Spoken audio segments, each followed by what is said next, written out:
Buying Bitcoin with prepaid Visa card is pretty easy thing to do today. I'm going to teach you how you guys can buy Bitcoin with prepaid Visa card.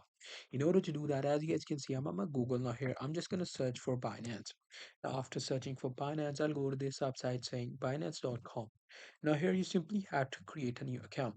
Now after creating the account, you have to, log in. After logging in, you will be at this page. Here you have to click on this, verify now. Afterwards, what it will do is it will verify your account by asking for your identity, which you have to provide.